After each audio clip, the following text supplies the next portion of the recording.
Halo, ada berita apa hari ini? Nggak ada berita yang menarik dalam sepak bola Lampung, utamanya Bayangkara Presisi Lampung baru aja bermain imbang pada Sabtu 16 Agustus 2025 jam setengah 4 sore kick off-nya melawan PSM Makassar. Praktis Bayangkara Presisi Lampung hanya mengoleksi 1 poin, sedangkan PSM Makassar 2 poin dari 2 hasil imbang. Bayangkara Presisi Lampung hanya mengoleksi 1 poin dari hasil kalah melawan Borneo FC dan main imbang di Stadion Sumpah Pemuda W Halim. Ada yang menarik dari konferensi pers kedua pelatih, yaitu Bernardo Tavares dan Paul Monster. Gua melihat bahwa Bernardo Tavares ini seperti Jose Mourinho, kompatriotnya di Portugal. Dia sangat menguasai bagaimana komunikasi publik. Dia menceritakan bagaimana keresahannya dan dia menceritakan perbandingan antara situasinya di PSM dan juga situasi Paul Monster di Bayangkara Presisi Lampung. Gua coba ketika dia H-1 dia mengatakan selamat untuk Bayangkara Presisi Lampung yang memiliki stadion. Kemudian di hari H setelah pertandingan, setelah hasil imbang, dia mengatakan lagi bahwa Bayangkara Presisi Lampung memiliki atmosfer stadion yang sangat baik. Dia menunjukkan replay VAR di depan wartawan semua dengan laptopnya, dengan penerjemahnya. Dia berbicara dengan intonasi yang baik, dengan gestur, dan juga dengan bahasa yang lugas ya. Dia tidak ada seperti tidak ada sekat antara wartawan dengan Bernardo Tavares. Dia memanfaatkan betul ruang konferensi pers untuk menyatakan segala macam hal yang ia lihat di dalam pertandingan dan di luar pertandingan. Ini yang membedakan antara Paul Monster dan juga Bernardo Tavares. Paul Monster hanya menjawab normatif, ya, jawaban-jawaban yang tidak bisa diulik. Kemudian ketika diulik pun memang keterbatasan penerjemah dari Paul Monster, dan juga ada beberapa hal yang memang nggak bisa disebutin. Bernardo Tavares, gue melihat di dalam konferensi persnya, dia seperti ini menurut gue pribadi ya, dia seperti ingin mengatakan bahwa kalau gue diberi kesempatan seperti Paul Monster, diberikan situasi yang maksimal, keuntungan, keberuntungan, fasilitas dan juga segala macam hal yang menurutnya baik di Bayangkara Presisi Lampung, dia seperti ingin mengatakan bahwa dirinya mampu berbuat lebih banyak. Gue tanyakan itu, kata gue, dari kemarin Anda memuji Bayangkara, memuji stadion dan memuji segala macam hal. Lantas apa yang akan Anda berikan jika Anda diberi kesempatan situasi seperti ini? Dia tidak menjawab secara langsung.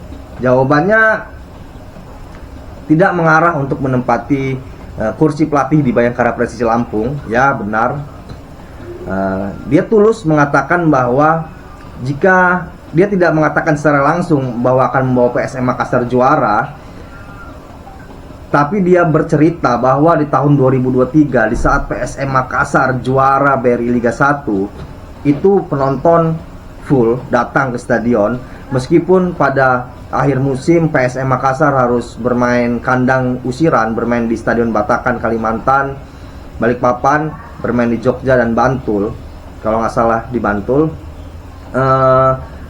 Dia menyatakan bahwa saat itu penonton semua datang ke stadion, tapi pas pertandingan awal Super League melawan PSM Makassar menjamu Persijap Jepara, dia frustasi karena memang penonton yang datang ke Parepare itu setengah stadion kosong. Dia menceritakan lagi, jika pertandingan Bayangkara melawan PSM hari itu situasinya sama seperti di Parepare kemarin, setengah stadion kosong, maka wasit tidak akan memberi penalti kepada Bayangkara Presisi Lampung di menit 55 atau 60, sekitar segitu, karena wasit itu memberi penalti karena tekanan lawan, tekanan dari supporter lawan.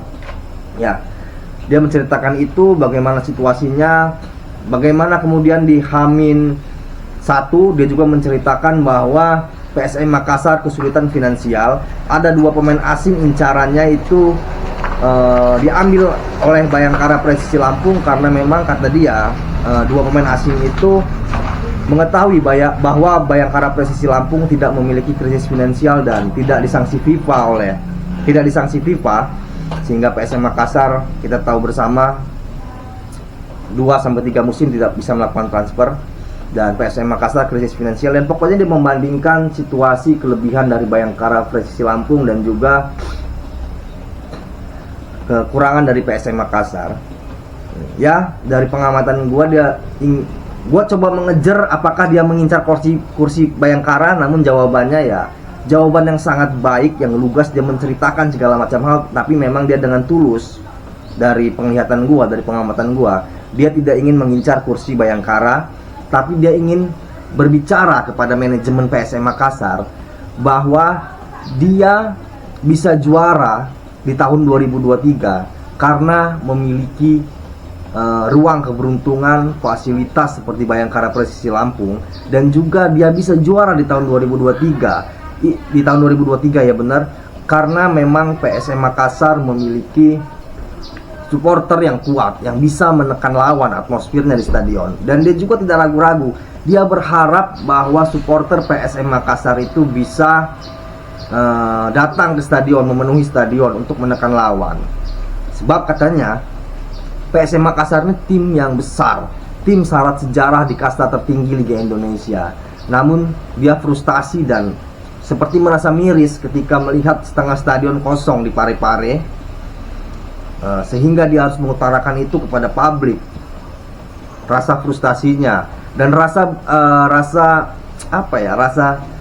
seperti rasa kecewa, dia tidak rasa harunya lah, dia haru datang ke stadion Sumpah Pemuda W Halim bahwa atmosfernya bagus, fasilitasnya bagus, dan itu tidak dapatkan di PSM Makassar. Padahal di tahun 2023 dia menyatakan bahwa dia tahun 2023 saat dia pertama datang ke PSM Makassar, dia bisa menghadiahi PSM Makassar juara. Namun setelahnya PSM Makassar menunggak gaji sehingga harus disanksi FIFA. Nah, itulah yang dikatakan dengan Bernardo Tavares. Dan gua seneng dengan Bernardo Tavares karena dia nggak ragu-ragu. Gua nggak tahu kenapa Paul Monster ketika gua tanya pemikirannya soal sepak bola adaptif dan reaktif, apa karena memang gua membandingkannya dengan Arsenal, tim yang dia nggak suka karena dia sukanya Manchester United, atau memang dia pelatih yang kurang memaksimalkan komunikasi publik. Setelah pertandingan pun dia menjawab normatif. Kata dia, kami sudah melakukan skema menyerang, latihan selama seminggu, tapi hasilnya belum maksimal. Namun dia tidak menjawab maksimalnya di mana, lini mana yang kurang. Dia tidak menjelaskan, ya artinya dia hanya menjelaskan secara normatif. Berbeda dengan Bernardo Tavares yang sangat akrab dengan wartawan, dia memanfaatkan betul komunikasi publik itu, sehingga gue nggak bisa menggali pemikiran dari Paul Monster tentang sepak bola reaktif dan adaptif. Kenapa gue harus menggali itu? Karena di Indonesia saat ini sedang ribut. Nah, gue dapat jawaban dari Bernardo Tavares. Bernardo Tavares ini mengatakan bahwa muskil di Indonesia ini melakukan permainan adaptif seperti katakanlah Arteta, Pep Guardiola, Luis Enrique. Kenapa? Karena memang bermain adaptif atau bermain atraktif, melakukan penguasaan bola itu sangat dipengaruhi oleh kekuatan uang. Bernardo Tavares menceritakan bahwa Pep Guardiola sama sekali tidak pernah merasakan krisis keuangan di sebuah timnya. Dia selalu mendapat kemudahan, mendapat privilege untuk mendapatkan pemain yang dia mau sesuai kebutuhan timnya di tiap lini. Sedangkan dia mencontohkan juga Jose Mourinho. Jose Mourinho adalah pelatih yang kerap berselisih dengan presiden klub karena tidak diberikan keleluasaan untuk merekrut pemain. Ketika dia dipecat di Manchester United, dia ribut dengan manajemen klub karena manajemen klub membatasi ruang transfernya. Setiap pemain yang dibeli bukan pemain keinginannya. Di Chelsea di periode awalnya bahkan Shevchenko, kemudian ya banyak lah, Hernan Crespo itu bukan pemain pilihan Jose Mourinho. melainkan pilihan-pilihan dari Roman Abramovich yang menginginkan Jose Mourinho pergi secara perlahan. Kemudian Roman Abramovich merekrut Avram Grant dari Israel untuk menjadi direktur olahraga yang kemudian menjadi dirtek dari Chelsea untuk menyingkirkan Jose Mourinho. Hanya di Inter Milan Jose Mourinho mendapatkan keleluasaan transfer pemain, sehingga kata Bernardo Tavares, situasi-situasi seperti yang dialami Jose Mourinho mengharuskan sang pelatih bermain reaktif, menunggu, bertahan, parkir bis untuk bisa mendapatkan ruang menyerang dan mencetak gol.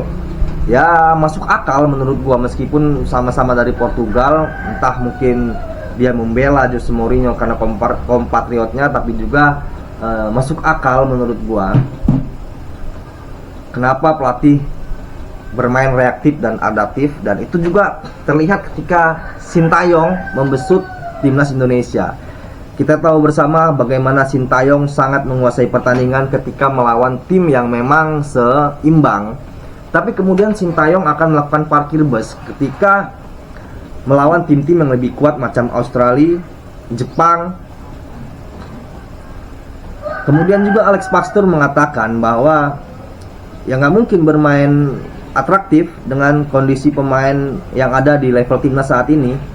Karena untuk bermain di level timnas harus memiliki fisik dan skill individu yang memungkinkan, dan Alex Pastoor mengatakan itu tidak mungkin dilakukan di timnas Indonesia. Jadi benar apa kata kita melihat ungkapan dari Alex Pastoor, dari permainan Sintayong, dari melihat dari skema strategi Jose Mourinho dan Pep Guardiola, Arteta. Ya apa yang dikatakan Bernardo Tavares benar, bahwa adaptif dan reaktif itu sangat berpengaruh dari uang. Kata dia semua adalah uang, kata Bernardo Tavares, benar. Dan di Indonesia muskil untuk melakukan permainan reaktif atau permainan adaptif seperti Guardiola dan Arteta, karena memang klub di Indonesia belum memiliki finansial yang cukup. CEO atau pemilik dari atau kepala manajemen dari Persib Bandung, Borneo FC pun mengatakan bahwa klub sepak bola Indonesia itu belum ada yang untung, justru buntung. Meskipun kita nggak tahu apakah itu ungkapan olah-mengolah atau ungkapan secara tulus, kita nggak tahu. Tapi dari penjelasannya ya klub Indonesia buntung dari segi keuntungan,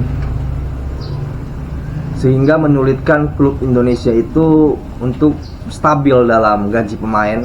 Dan itu yang diributkan oleh Bung Toel dan kawan-kawan, bahwa percuma ada 11 pemain asing kalau memang klubnya menunggak gaji pemain, akan kena sanksi FIFA seperti PSM Makassar dan Persija Jakarta. Kemudian pemain yang jera akan lebih memilih berkompetisi di Liga Malaysia dan Liga Thailand yang mungkin keuangannya stabil. Jadi itu alasan kenapa klub di Indonesia itu jarang yang ada yang bermain secara atraktif. Ada Dewa United katanya, meskipun gua belum melihat secara langsung, Dewa United katanya bermain secara total football. Ya benar, Dewa United adalah tim baru, tim yang juga memiliki kekuatan finansial sama seperti Bayangkara Presisi Lampung. Nah, gue coba mengejar nih Bayangkara Presisi Lampung, pemikiran dari Paul Munster ini seperti apa terhadap sepak bola. Sepertinya ketika gue tanya bermain adaptif ala Arsenal, dia ya I don't care, saya tidak peduli dengan arti, kata dia. Ya berarti gue menyimpulkan bahwa Paul Munster ini meskipun dia bermain menyerang tapi tidak melakukan penguasaan bola, total football dan tiki-taka. Apalagi dia dari Irlandia Utara,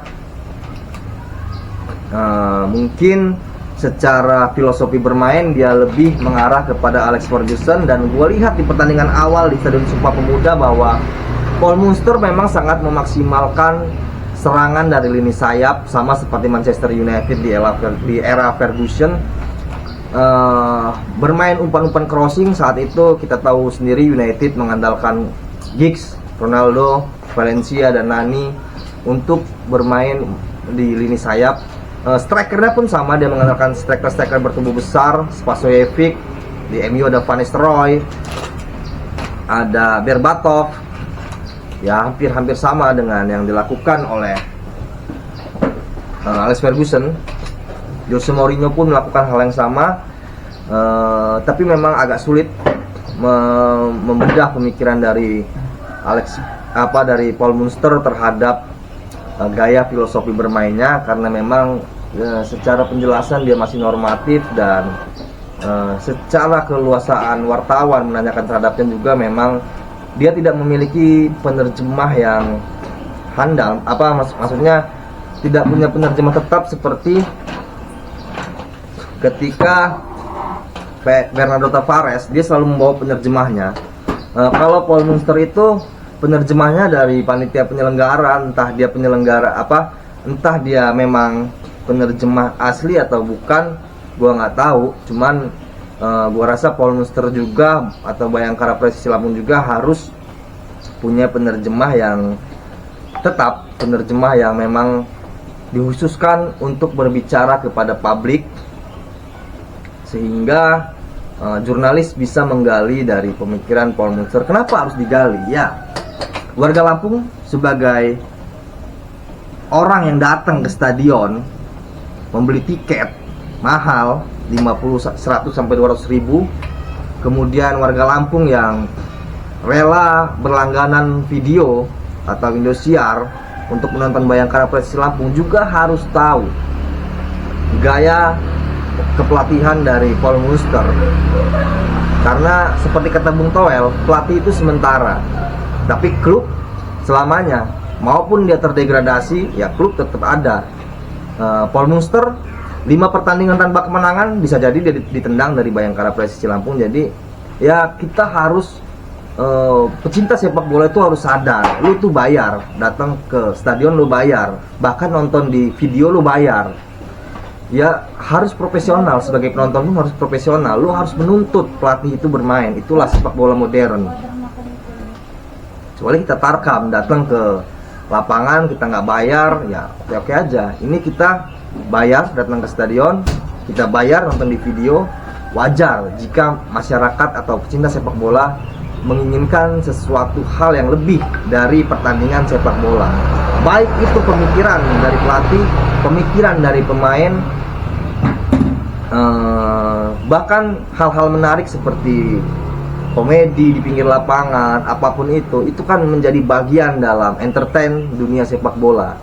Nah, itu yang harus kita bangun sebagai masyarakat sepak bola, sehingga sepak bola di Lampung khususnya itu bisa lebih maju. Oke, sekian dari gua. Itu dari pembahasan kita hari ini antara dalam pertandingan PSM Makassar dan Bayangkara Presisi Lampung.